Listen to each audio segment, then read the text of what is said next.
Tout commence par le glucose, sucre, et l'insuline. Pour comprendre le diabète, il faut d'abord saisir le rôle essentiel joué par le glucose et l'insuline dans le fonctionnement de notre organisme. Pour fonctionner, les cellules de notre corps ont besoin de glucose comme source d'énergie. Le glucose est un sucre fourni par certains aliments. La glycémie, quantité de glucose dans le sang, est maintenue à un niveau constant grâce à l'insuline. L'insuline est une hormone sécrétée par le pancréas. Le pancréas est un organe qui fait partie de notre système digestif, au même titre que l'estomac ou le foie.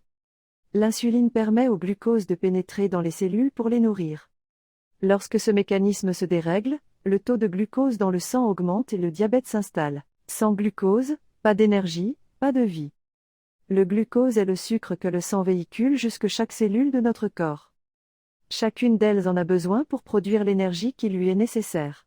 Sans glucose, la cellule ne peut ni fonctionner ni vivre. De plus, notre cerveau est un grand consommateur de glucose et ne peut utiliser aucun autre sucre.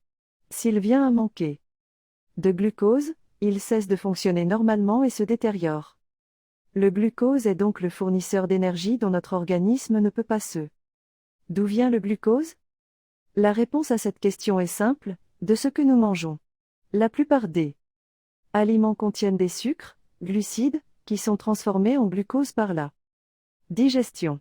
On trouve des glucides dans, la liste n'est pas exhaustive. Le pain, les pommes de terre, les pâtes, le riz, les fruits, les légumes et légumineuses. Mais aussi les boissons sucrées, les barres chocolatées, les biscuits, etc. Passé. Toutefois, ce précieux glucose ne suffit pas. Pour arriver jusqu'à nos cellules, il a besoin d'un coup de pouce. C'est ici qu'intervient l'insuline. Sans l'insuline, le glucose ne peut pas entrer dans les cellules. Le mot insuline vous fait sans doute penser, en premier lieu, aux médicaments sous injection pour diabétiques. Ce n'est pas faux, mais l'insuline est avant tout une hormone sécrétée naturellement par le pancréas. C'est elle qui permet au glucose d'entrer dans les cellules de notre corps pour les nourrir. Quand elle est produite en suffisance, l'insuline permet à toutes les cellules d'être régulièrement rechargées en énergie. Glucose et insuline sont tous deux indispensables à la vie.